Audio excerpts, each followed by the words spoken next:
Hi guys, today's topic is drop downs. Guys, drop downs are nothing but a select one option from multiple options. Guys, మీ అందరికి అర్థమైనా చెప్పాలంటే మనం ఎప్పుడైతే యూజర్కి screen పైన multiple options display చేసి ఒక option select చేసుకునే చేయాలంటే మనం డ్రాప్ డౌన్స్ కాన్సెప్ట్ ఉపయోగించాలి గైస్. ఓకేనా, దీంట్లో మేజర్గా మనం 2 ట్యాగ్స్ అయితే ఉపయోగించాలి. One is select tag, another one is option tag guys. అసలు మనం దీన్ని రియల్ లైఫ్లో ఎలా వాడాలో చూద్దాం గైస్. గైస్, రియల్ లైఫ్లో మీరు ఒక ఫామ్ ఫిలప్ చేసినప్పుడు కానీ సెలెక్ట్ యువర్ జెండర్ కానీ స్టేట్ కానీ కంట్రీ కానీ అలాంటి సందర్భంలో మనం డ్రాప్ డౌన్స్ యూజ్ చేస్తాం గైస్. ఓకేనా, అంటే యూజర్కి మల్టిపుల్ ఆప్షన్స్ డిస్ప్లే చేసి ఒక ఆప్షన్ సెలెక్ట్ చేసుకునే సందర్భంలో మనం డ్రాప్ డౌన్స్ యూజ్ చేస్తాం గైస్.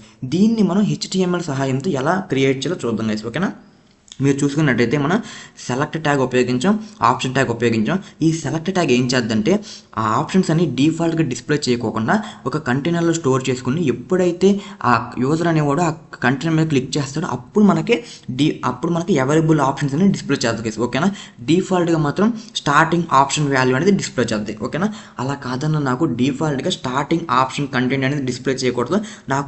నాకు కావాల్సిన నాకు రిక్వైర్మెంట్ తగ్గట్టు నాకు ఆప్షన్ అనేది డిఫాల్ట్గా డిస్ప్లే చేయాలంటే మీరు ఏదైతే కంటెంట్ డిస్ప్లే చేయాలనుకుంటున్నారో ఆ కంటెంట్ ఆప్షన్ ఓపెనింగ్ ట్యాగ్లో మీరు సెలెక్టెడ్ అని రాసినట్టయితే ఆ డిఫాల్ట్గా మీకు ఆ ఆప్షన్ కంటెంట్ అనేది డిస్ప్లే అవుతుంది. ఓకేనా, ఇక్కడ మీరు చూసుకున్నట్టయితే మనకి స్టార్టింగ్ ఆప్షన్లో మన కంటెంట్ ఏంటి మేల్, కానీ ఇక్కడ డిఫాల్ట్గా ఏం డిస్ప్లే అయింది ఫీమేల్. ఎందుకంటే ఆ ఆప్షన్ ఓపెనింగ్ ట్యాగ్లో నేను సెలెక్టెడ్ అని రాశాను కాబట్టి. ఓకేనా, నాకు ఎలా కాదన్నా నాకు డిఫాల్ట్గా కంటెంట్ అనేది డిస్ప్లే అవ్వకూడదు, నాకు డిఫాల్ట్గా ఒక టెక్స్ట్ అనేది డిస్ప్లే అవ్వాలి యూజర్కి అర్థమవుతాకి అన్నప్పుడు మనం ఇలా అయితే చేయాలి గైస్. ఓకేనా, స్టార్టింగ్ ఓపెనింగ్ ట్యాగ్లో మనం ఏం చేయాలంటే సెలెక్టెడ్ అండ్ డిజేబుల్డ్ అనే వర్డ్స్ అనేది ఉపయోగించాలి గైస్. ఓకేనా, సెలెక్టెడ్ అని రాసినప్పుడు దీని అర్థం ఏంటంటే అంటే డిఫాల్ట్గా సెలెక్ట్ చేసుకోమని. ఓకేనా, డిజేబుల్ అర్థం ఏంటంటే ఇది ఓన్లీ డిస్ప్లే పర్పస్ కోసమే, ఇది ఆప్షన్ కాదు అని యూజర్కి అర్థమవుతుంది గైస్. ఓకేనా, that's it guys.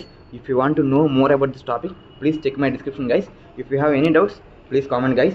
If you like my content, please like, share guys. If you don't forget to subscribe my channel guys. Why not you? Bye guys.